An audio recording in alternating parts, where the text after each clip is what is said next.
Bom dia a todos, bom dia a todas, bom dia para você que está nos assistindo nos nossos canais do YouTube. Sejam todos muito bem-vindos ao nosso Mercado em Investimentos. Aproveita que você está aí no YouTube, compartilha esse vídeo, comenta, curte, se inscreve nos nossos canais, caso ainda não seja inscrito, porque isso ajuda o Mercado em Investimentos e toda a nossa programação chegarem a mais lares conectados, pessoas e aparelhos. Bom dia também para quem está no Papo Legal, na sala do Mercado Mercado Investimentos Real Oficial, a sala do nosso programa. Aparece por lá, deixa seu bom dia, seu comentário, já tem enquete rolando, daqui a pouco a gente passa por ela, porque hoje tem assuntos importantes para a gente comentar aqui que mexem também com o nosso bolso. Então vamos falar hoje de inflação por extrato de renda. Inclusive, esse é o tema da nossa enquete no Papo Legal. Você percebeu que a fome... Na verdade, esse não é o tema é o mapa da fome, que também o Brasil teve redução. O tema aqui da enquete do Papo Legal. Você percebeu que a fome diminuiu no Brasil nos últimos anos? Sim, e sinta essa melhora no dia a dia? Sim, mas a média nacional esconde a realidade de cada região? Acho que a fome continua no mesmo nível ou não? Acho que a fome piorou no Brasil? Essa é a nossa enquete do Papo Legal. Então a gente tem dois assuntos aqui mais relacionados à bolsa, a dia a dia, que são, na verdade, o mapa da fome. E a gente tem também a inflação por extrato de renda, que traz a visão da inflação por faixa das rendas. Então, o que mexe no bolso do brasileiro de maior renda não mexe no bolso do brasileiro de menor renda, porque o peso do orçamento é diferente. E a gente vai falar justamente sobre essa queda da inflação nas menores rendas no mês de junho. Uma boa notícia para o trabalhador brasileiro. Além disso, vamos comentar o tarifável que começa hoje, entra em vigor o tarifaço contra o Brasil. E se der tempo, a gente ainda tem focos para comentar com vocês, focos que saiu na segunda e que traz perspectiva de queda para a inflação brasileira no ano de 2026. Esses são os nossos assuntos do dia. Vamos passar pela nossa agenda para não perder tempo. Hoje a agenda está curtinha, como ela esteve aí nos outros dias da semana. Tem sido uma semana de poucos indicadores, tanto aqui no Brasil quanto lá fora. E isso está deixando a nossa bolsa também muito à mercê das movimentações internacionais. Essa falta de indicadores deixa em evidência outros fatores que são além Brasil, ali para além de Brasil, além do cenário doméstico. Isso vem acontecendo durante a semana e hoje não é diferente. Às 3 horas da manhã, saiu o índice de preços ao consumidor de junho lá no Reino Unido. Às 11h30, daqui a pouquinho, tem aqueles dados semanais que a gente já conhece de estoques de petróleo, gasolina, destilados e taxa de utilização das refinarias na semana até dia 17 de julho. Às 14h30, já no período da tarde, tem um também velho conhecido nosso, fluxo cambial semanal. E na Coreia do Sul, sai o PIB do segundo trimestre. Mais um dia aqui de agenda esvaziada, mais um dia de ausência de indicadores, principalmente aqui no Brasilzão. Então a gente deve ter mais um dia, consequentemente, de movimentações reféns do cenário internacional, da geopolítica e principalmente dos Estados Unidos e dos conflitos dos Estados Unidos com o Irã. Além disso, o tarifaço que começa hoje, que entra em vigor agora de fato, também pode pesar no humor dos investidores. Já é algo que foi precificado, já teve toda a movimentação em relação ao tarifaço, mas isso pode ganhar ainda mais relevância no dia de hoje, afinal, é o início do vigor das tarifas contra o Brasil. Inclusive, esse é o nosso primeiro assunto do dia, porque o novo tarifaço de 25% dos Estados Unidos contra o Brasil já está em vigor e a decisão foi motivada por supostas práticas comerciais consideradas desleais por parte do Brasil. O governo brasileiro classifica a medida como injusta. Até porque, se a gente for olhar ali de perto para esses motivos, essas supostas práticas comerciais consideradas desleais, elas de desleais não têm nada.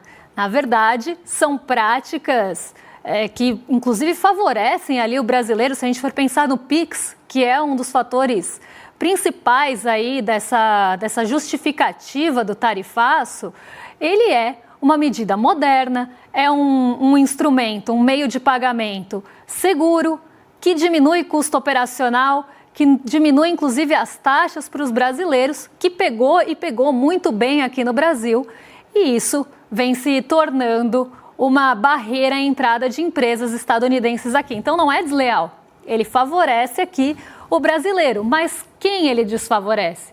Desfavorece, por exemplo, Big Techs que gostariam de operar meios de pagamento na mesma seara ali aqui no Brasil, desfavorece bandeiras de cartão, por exemplo.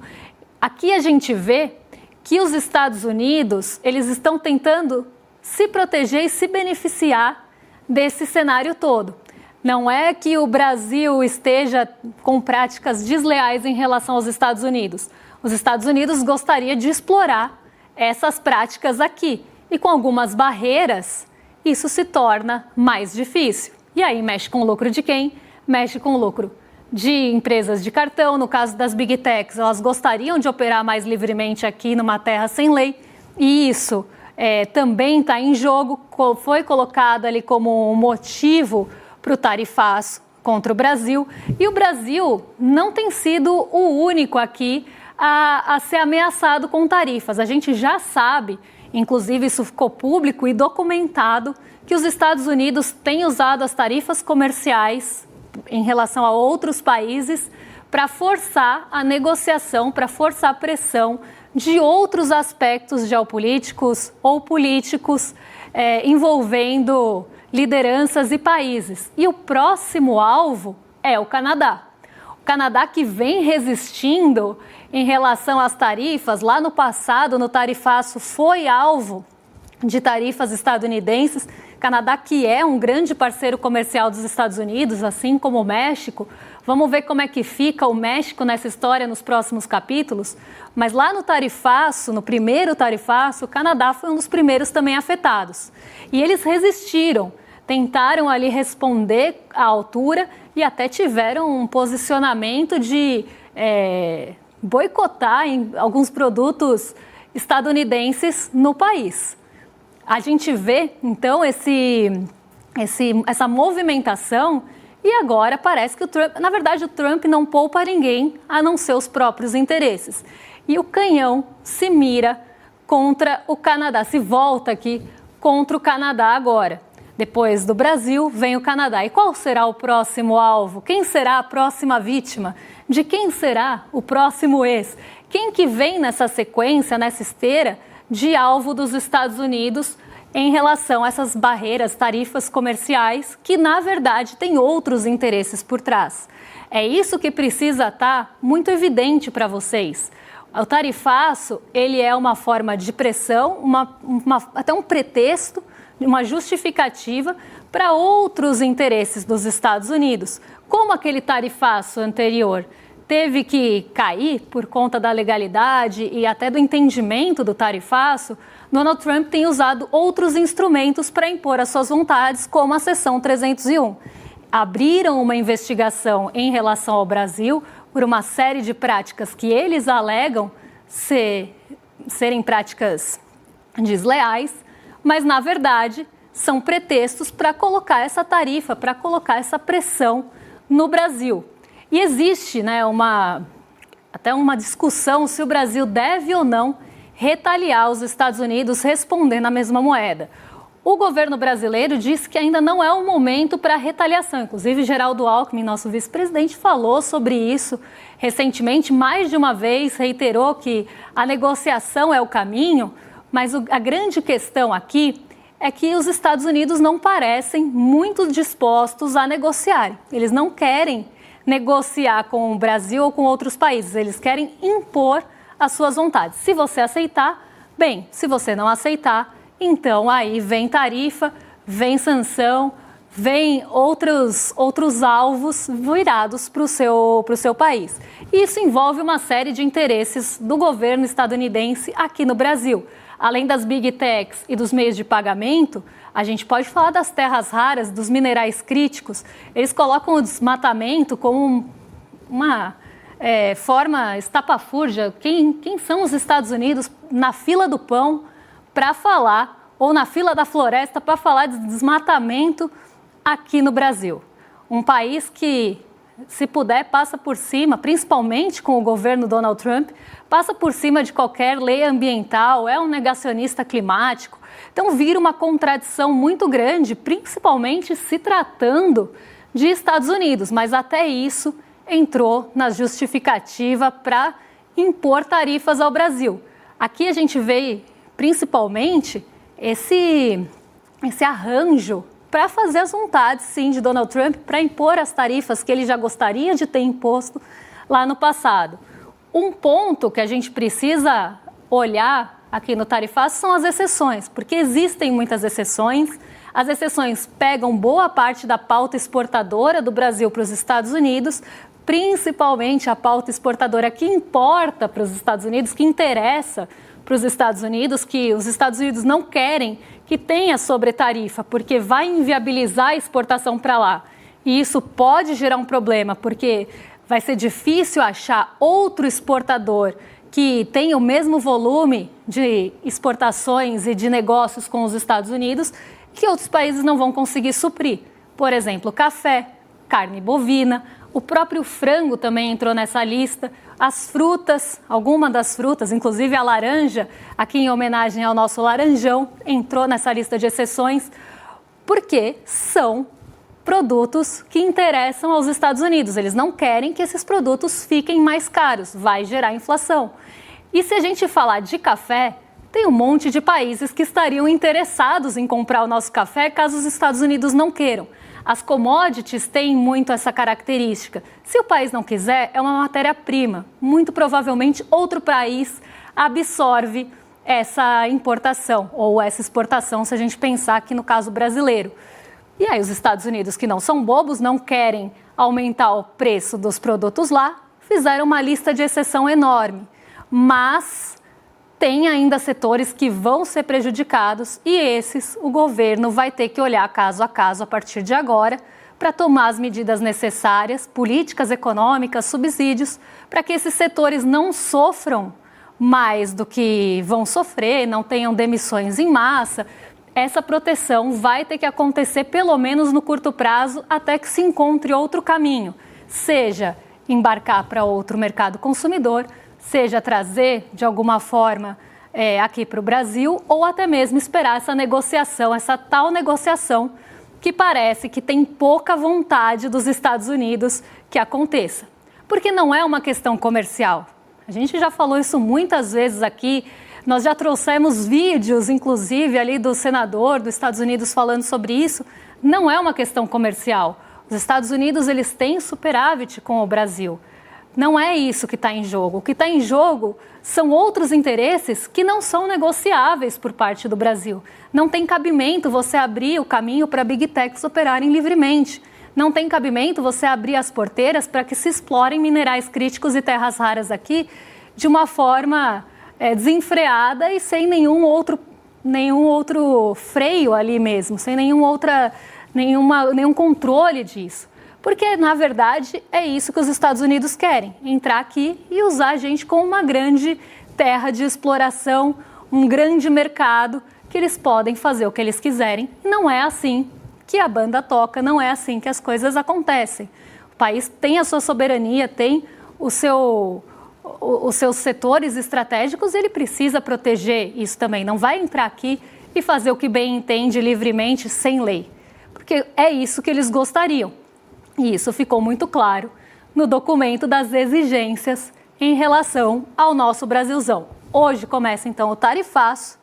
Vamos ver os desenrolar dessa história, cenas dos próximos capítulos, mas já trago aqui que outros países estão na mira. O primeiro, como falei, é o Canadá, mas outros virão com certeza. E Donald Trump já está tentando implementar tarifas em outros países de alguma forma, seja aumentando para todo mundo. E aí a gente já sabe o que vai acontecer. Vai ser um tiro no pé e vai ter inflação nos Estados Unidos caso isso vá para frente. E aí a popularidade do Trump vai derreter mais um pouco. Vamos mudar de assunto? Mas nem tanto. Vamos falar de bolso do brasileiro, porque a inflação por faixa de renda, que é uma divulgação do IPEA, mostrou que os preços dos alimentos, o alívio dos preços dos alimentos em junho, favoreceu as as rendas mais baixas. O IPEA tem ali as suas faixas de renda, seus estratos, ele faz uma estratificação da população brasileira com base na renda, e as menores rendas acabaram favorecidas com uma inflação menor nesse mês do que no mês passado. Só para vocês entenderem, todo mundo ficar aqui na mesma página, os alimentos, eles pesam mais nas menores rendas. Por quê? As menores rendas, proporcionalmente, gastam mais com alimentos. Então, isso acaba pesando no orçamento. Ocupa ali, toma uma parte maior do rendimento da família. Se você tem uma queda no preço dos alimentos, se você tem uma desaceleração no preço dos alimentos, isso favorece menores rendas. Já se você tem outros itens que são mais voltados para rendas mais altas, por exemplo, passagens aéreas, alguns bens mais caros também, isso acaba pesando mais na estratificação das rendas mais altas. E foi isso que aconteceu agora no mês de junho. Vamos ver como é que fica por mês aqui. A gente tem 3 meses que o IPEA divulga e isso é muito legal para a gente ver como é que fica essa variação da renda, ou melhor, da inflação por renda a cada mês e qual é o impacto e por quê. Porque o IPCA de abril foi de 0,67, em maio 0,58 e em junho 0,16. Observem aqui, quando a gente olha para as rendas mais baixas, que a inflação de abril para renda muito baixa, para renda baixa e média baixa, as 3 aqui ficaram acima da média do IPCA. Ou seja, a inflação pesou mais no bolso de quem ganha menos. Se olharmos para maio aqui, mesma coisa. Maio, a inflação de renda muito baixa ficou em 0,83, de rendas baixas 0,74 e de renda média baixa 0,64 contra 0,58 de inflação. Por quê? Por que a inflação, a variação de preços pesou mais no bolso das rendas muito baixas, baixas e médias baixas? Porque o preço dos alimentos foi protagonista e de energia também. 2 preços aí que pesam muito no orçamento. A gente está falando de luz e comida, que são bens essenciais. Então, acabam pesando também em proporção nas rendas mais baixas. No mês de junho, a inflação desacelerou para todo mundo, na média ali do IPCA, mas para as rendas muito baixas foi de 0,12, abaixo da média de junho. Para a renda baixa empatou, 0,16, e para a renda média baixa ficou em 0,15. Inclusive, a renda média e média alta também, nesse caso, ficaram abaixo da inflação geral de junho e a renda alta não, algo que a gente não tinha visto nos outros meses. Olha aqui a renda alta em abril, 0,24 contra 0,67, 0,38 contra 0,58 e agora 0,24 contra 0,16. Ficou acima da média do IPCA. Por quê? Foram esses bens mais voltados para a renda alta e que tem mais peso na renda alta, como, por exemplo, passagens aéreas, que fizeram essa inversão. Agora, quando a gente fala de preço de alimento, quando a gente fala de conta de luz, isso vai pesar mais nas rendas menores. E por isso que nesse mês, por conta da queda do preço dos alimentos, não da queda de vários itens sim de cesta básica, mas da desaceleração da inflação de alimentos e do grupo de alimentos, a gente teve esse resultado de inflação menor do que a média do IPCA para rendas menores. Isso é uma boa notícia. Inclusive, quando a gente olha o gráfico nos 12 meses, a gente também consegue ver essa movimentação da renda em relação, ou das inflações por renda, em relação ao IPCA. Vamos colocar aqui a variação acumulada para entender também como é que fica num cenário de mais prazo essa relação entre IPCA e inflação por renda. O IPCA no ano está em 3,36, a renda muito baixa ainda está acima, em 3,59, assim como a baixa. A renda média baixa 3,45, então esses três estratos de renda, essas três faixas de renda, estão ainda no ano com uma inflação acumulada acima do IPCA. Isso porque os alimentos pesaram muito no começo do ano e a energia elétrica também foi uma grande vilã aqui. Em relação a 12 meses, 4,64 de IPCA, 4,21 de IPCA para a renda muito baixa. Então, nos 12 meses, pegando um período maior, a inflação de rendas muito baixas estão aí abaixo, na verdade a inflação está abaixo da renda de 12 meses. Mesma coisa vale para a renda baixa, que ficou um pouquinho também inferior aqui à inflação média do IPCA, e 4,48 em relação a 4,64. Quando a gente vai para rendas médias altas e rendas altas, a inflação foi maior em 12 meses.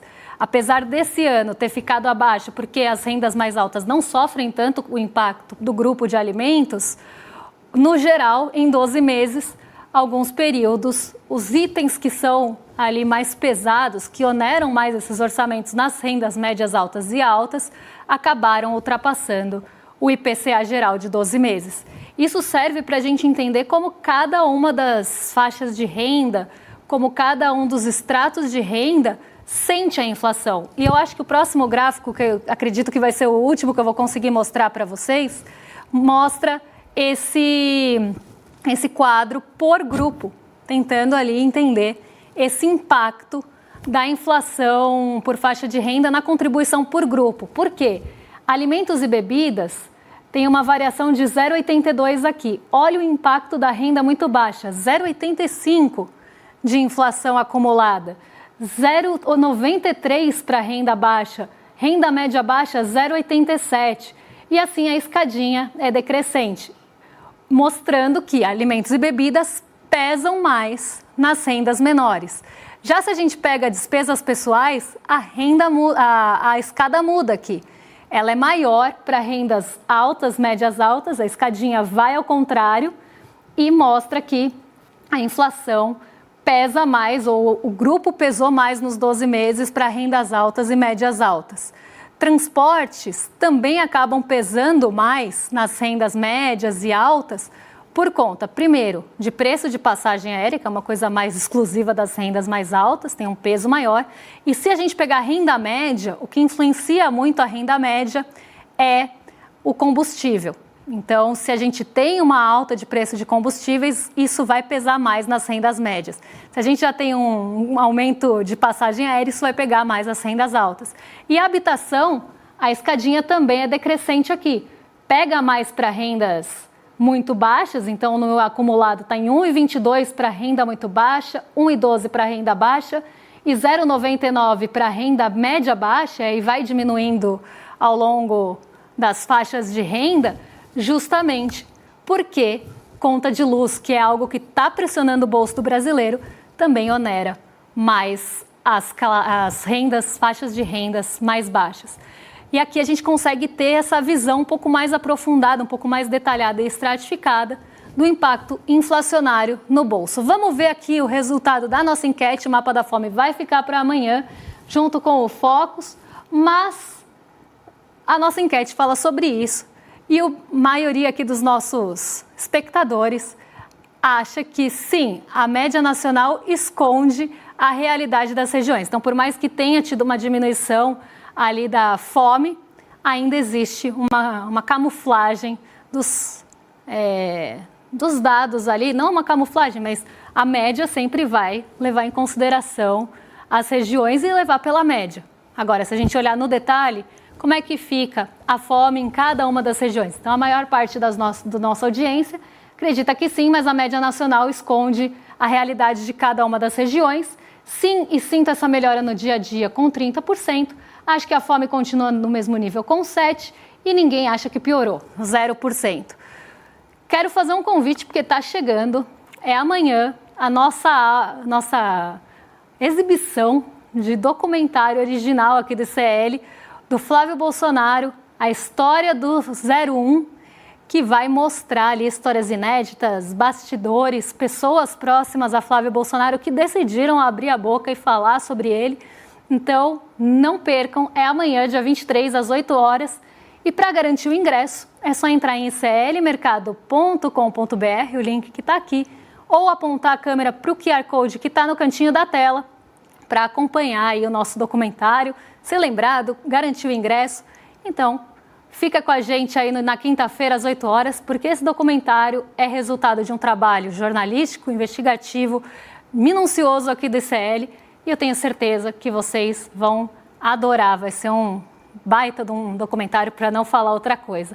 Não vou arrastar para os nossos vizinhos de cima, porque o Rolê ICL volta, na verdade o Rolê volta na semana que vem, com um novo formato, com Casa Nova, eles estão em mudança, então eu me despeço por aqui e a gente volta amanhã para falar o que mexe no bolso, na nossa bolsa, nas nossas vidas. Um beijão e até lá. Flávio Bolsonaro, o 01. O Bolsonaro conservador, ou o Bolsonaro light, como vários costumam dizer. Por que será que construíram essa imagem? E qual será a verdadeira imagem de Flávio Bolsonaro? Aquela que é escondida, trancada num baú a 7 chaves, mas que agora, com uma investigação inédita do ICL, vai ser revelada. Não pelo ICL, mas na voz de várias pessoas que estiveram no centro do poder bolsonarista e que até hoje permaneceram em silêncio, mas agora decidiram falar.